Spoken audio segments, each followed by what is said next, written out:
All right, what's up, Chance? Welcome to today's video. My name is Sean Peterson, and I have a very special guest with me today. His name is Eric from Amazon Lit. You guys have probably seen him all over the internet. He is the famous Amazon seller that does like millions of dollars every single month. Eric, what's up? Welcome to the channel. I appreciate you being here. Yeah, Trevor, man, I appreciate you asking me to be on the show. Happy to be here. And we got to spend a couple days together last weekend, which was exciting as well. That was super fun. So for those that don't know, we went to Miami. We had a big event. There was like 70 plus Amazon sellers. There was book sellers. There was retail arbitrage sellers. There was wholesalers, private label. I mean, you got a mix of every type of seller at that event. And for me, it was super cool to meet people and officially meet you in person. I know we've been connecting through Instagram for a little bit, but for those that don't know who you are, just kind of fill us in where your sales at. I know you do like 70 million a year or something crazy. Yeah. You do wholesale. You have an awesome business partner, Sebastian, who I was also able to meet. So kind of fill me in and the audience just with your background a little bit. Yeah, absolutely. So we've been selling on Amazon, me and my business partner, Sebastian, for 8 years now. We started like most people start. We started doing retail arbitrage and online arbitrage. And we did that for about 2 years and we plateaued, right? We couldn't break it was maybe like 4 or 5 million a year. We couldn't get past that with retail arbitrage. That's still impressive to hit 4 or 5 million with RA. So you guys must have been hustling. I mean, did you guys have like trucks that you're just going to Walmart's and just clearing out the shelves? Break that down. Sebastian's uncle, he had a work van. So we would literally load that work van up and then start, 3, 4, 5 times a day. We do trips back and forth. But then I think something that a lot of people don't even consider is we started building relationships with the managers at these stores, and we started getting them to deliver the products to us. That's so awesome. We kind of eliminated the process of the travel, and they just delivered them right to us. So for those that don't know what retail arbitrage is, what is it? So retail arbitrage is when you go into a brick and mortar store like Walmart or Costco or BJ's or Marshall's, and you just start scanning products and looking for products that you can buy, for a cheaper price than you could sell them on Amazon, and then you keep the difference. And I know the answer to this question, but what would you say? How much money can you start retail arbitrage? What's the startup budget? $100 you can start zooming. And that's what's super cool. I tell people that want to get into like wholesale or private label, and if they don't have a good budget to start with, they don't have 3, 5, 10 grand, start with RA, work your way into it, learn the system, start with $100. And that's what my brother did. And he flipped it into 5,000. Then you slowly grow it. And then you can use those funds to either keep growing RA, or you can transition into different business models. So is that kind of what you guys did then? Yeah, absolutely. So we started to grow revenue, and I think really the RA grind was great learning experience for us. It taught us a lot about how to sell on Amazon, how to deal with customer returns, seller feedback, how to manage our inventory and our sales. So it was a huge learning curve in those first 2 years. And then we're like, you know what? Sebastian, it was maybe 2015. He's like, I'm going to go to a trade show. And he's never been to one. I've never been to one. And he went out to San Francisco and went to his first trade show and started meeting vendors. And that really opened the floodgates to diving deep into Amazon wholesale. That's super cool. Just the transition. Yeah. So for those that don't know what wholesale is, explain that process, and then also fill us in on what you guys are doing currently, because I mean, obviously you started from zero, just like everybody else. Yes. You slowly worked your way up, and kind of explain where you guys are at now. Yeah. So for anybody who doesn't know what Amazon wholesale is when you're buying products in large volume at a discount from a wholesaler or distributor, name brand products, right? Products that people trust already, like Revlon and Mitchum deodorant and Doritos. You're buying. What was that second brand that you said? I've never heard of that one. Mitchum what? Mitchum deodorant. Mitchum deodorant. Or like Old Spice. Our main categories are our main categories are like grocery and health and beauty and personal care. So we sell a lot of products you'd find at like a CVS or a Walgreens. Awesome. You know, that's our bread and butter there. But you buy them in large volumes at a discount, and then you relist them on Amazon. And what I love about it is a lot of replenishable SKUs. So you can find a few SKUs that you're selling 600-700 units a month, and you just keep purchasing them over and over and over again. Rinse, wash, and repeat.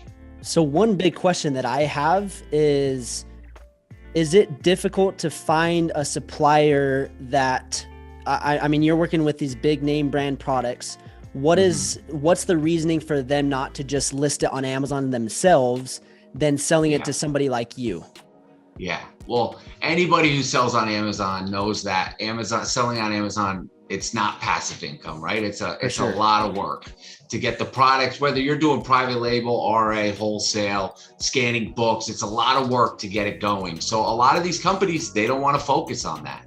They're just in the business of selling large quantity of products consistently day in and day out. So that's what they're good at. And what we're good at is selling wholesale on Amazon. So they pass the products to someone like me or another wholesaler to distribute them on the internet. And that's awesome. And what's kind of interesting is, coming from a private label background, a lot of people are like, well, aren't you scared of these big brands and competing against them? And I'm like, the reality is most of these big brands don't even know what they're doing on Amazon. Yeah. And I think here in a little bit, maybe they'll catch on. But for the most part, it's like they're back in like the 1800s or whatever. And I'm like, they're not keeping up to speed. But at the same time, like, they're making way more money than I am. So, I mean, I shouldn't be bashing them, but it does open up opportunities for us in private label and in wholesale to capitalize on that market and to grow. So that's super cool for just kind of the entire process, a different perspective for everybody on my channel. I mainly talk about private label, but to have a different point of view from wholesale, it's super fun. So where are you guys currently at with your business? If you're cool with it, sharing numbers. Yeah. I mean, you guys have a massive warehouse, employees. Break down your guys, your system.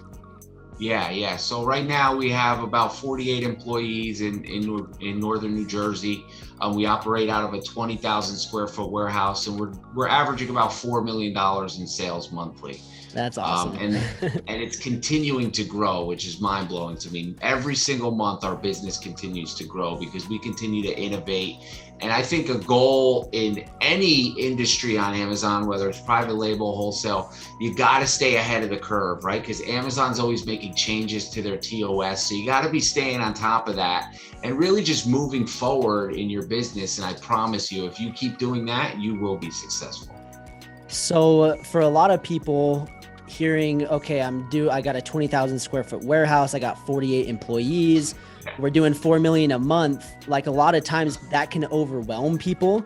So what's your advice for a new seller that's just getting, and they're like, how am I supposed to manage 48 employees? How am I going to afford a 20,000 square foot warehouse? Like that seems a little stressful.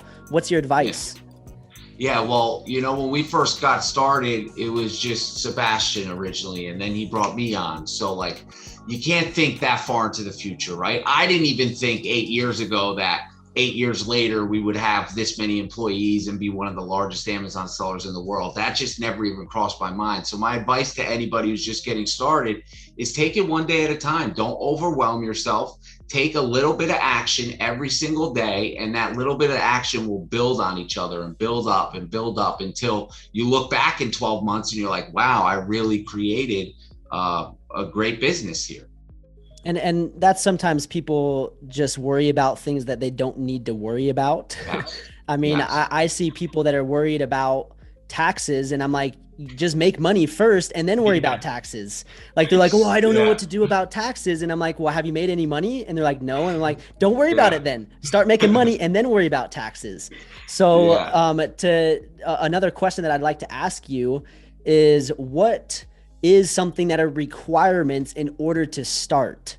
Like, what are the key, like, 5 things that you need, like, to get things up and going? And just for those that are watching, the reason I asked this question is, at the conference, he mentioned something that I didn't know is you need an EIN number with wholesale, because a lot of the distributors are requiring that to place the orders. So that's one thing that I didn't realize about wholesale. And for the most part with private label, I recommend getting an LLC anyways.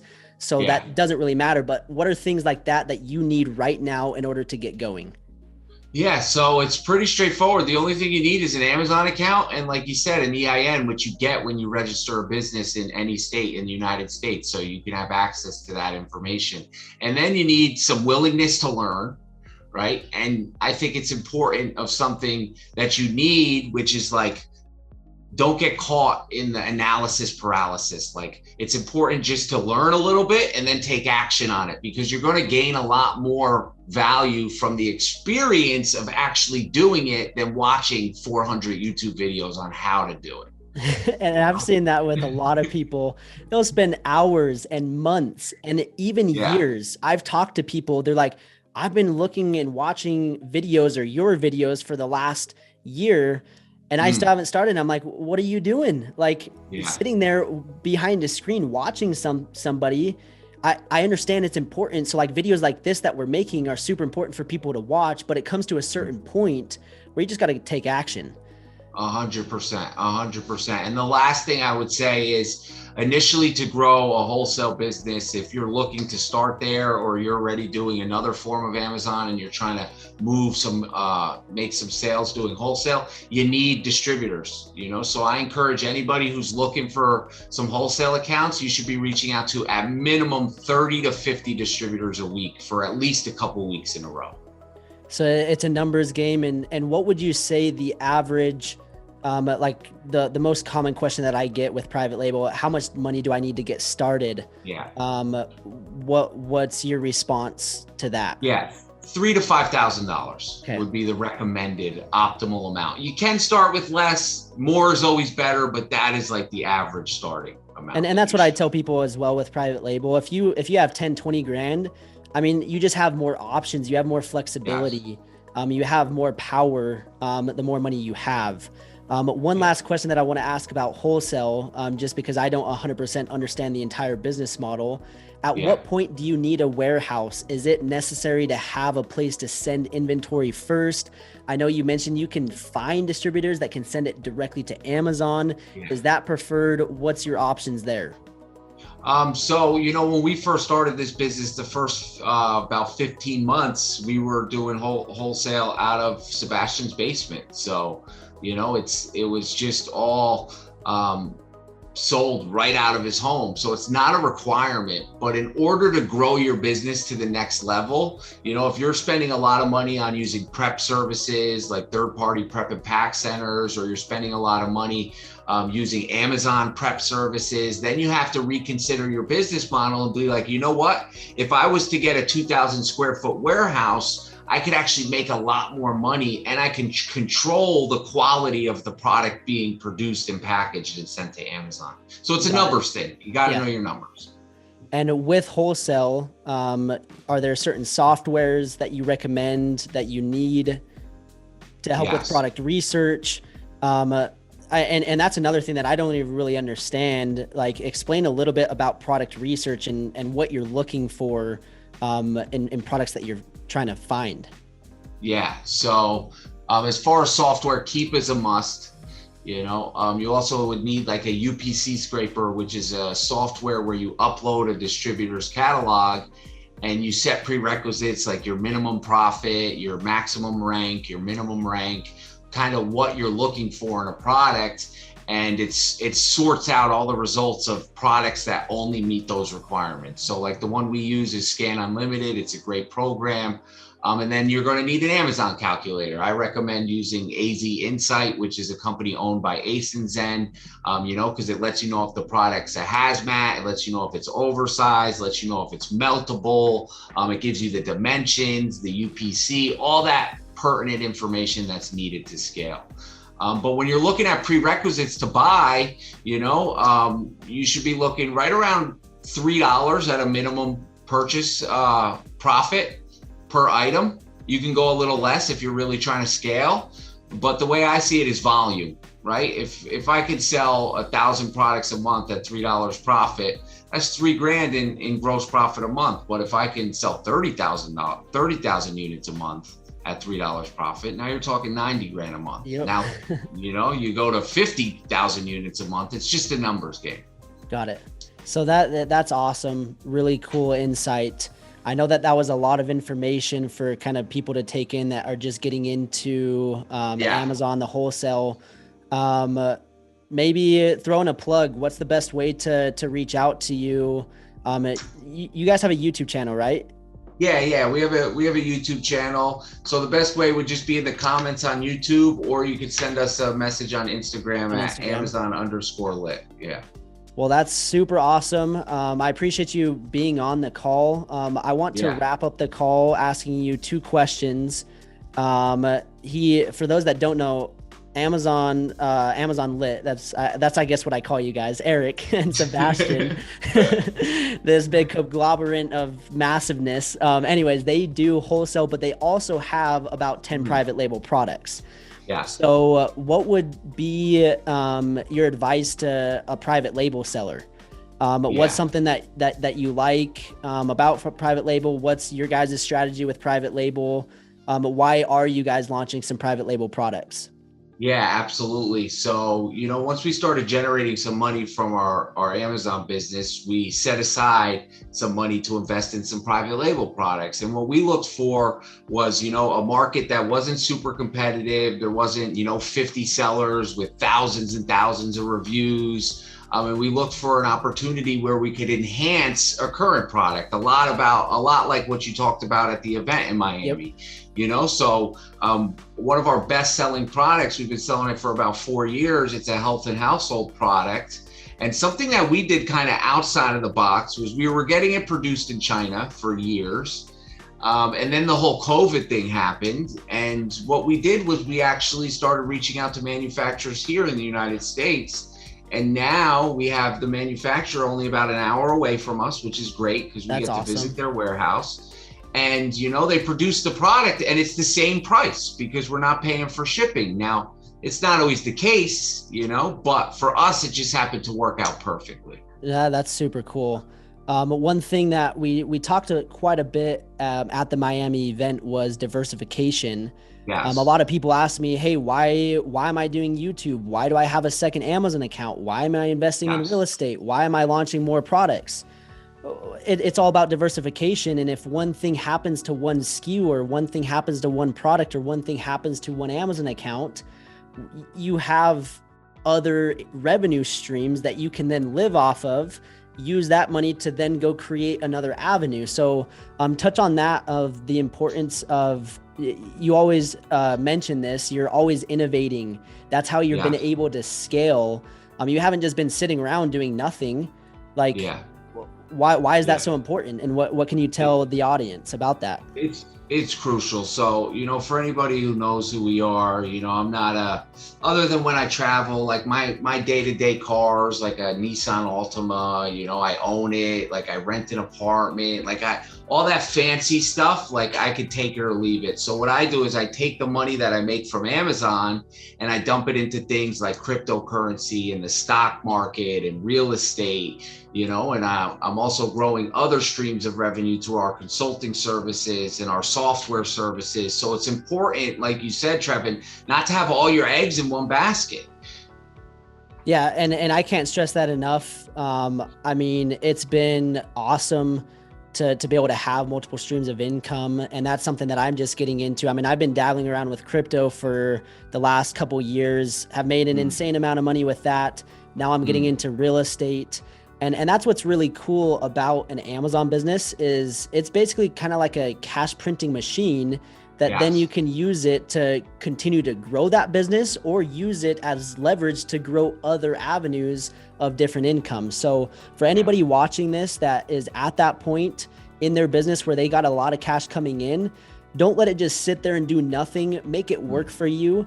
But if you are a seller where you don't have that much money coming in, focus on one thing and get really good at it and then start to diversify. And I see a lot of people make that mistake where they just want to try 5 million things all at the same time. And that's not really how you make it to the top. It's getting really good at one thing and then starting to slowly branch out. Would you agree with that? I agree 100%, 100%. Focus on your one task, get really good at it, and then start branching out, because you're going to spread yourself too thin. I couldn't agree anymore. So to wrap up this call, let's leave one piece of advice, whether it's wholesale, Amazon, business, life. Give me your best piece of advice for the audience, and you can take it home. Yeah, absolutely. I would say don't quit before the miracle happens. You know, one of the most common themes I see amongst new business owners is they put in the work for 6 months, maybe 9 months, or even 12 months, and they're not seeing the results that they're expecting. So they give up, when really the miracle can be a month away or 2 months away. It's right around the corner. You quit just too soon. So anybody who's struggling or going through that growth phase where it's a lot of work and you're really stressed and you're working 60 hours a week, just don't quit on yourself. Keep taking action in Powerhouse and through, and you will see light at the end of the tunnel. I love that. I can relate to that, because if I would have quit after my third, my fourth, my fifth product, I wouldn't be sitting here right now. So for everybody watching, keep going, keep pushing. I appreciate you guys being here watching this video. I hope you guys enjoyed it. If you guys want to have Eric again, maybe we'll meet up in New York, maybe do a tour of your warehouse or something and do another fun video together. And if you guys want to see that, let me know in the comments down below. If you guys are new, subscribe, drop a comment, like the video, go share love to Eric. I'll put his links to his Instagram, YouTube, so you guys can reach out if you guys have any questions. And I just want to say thanks again, Eric, and we'll be talking soon. Awesome. Trevin, appreciate it. Stay lit, everybody.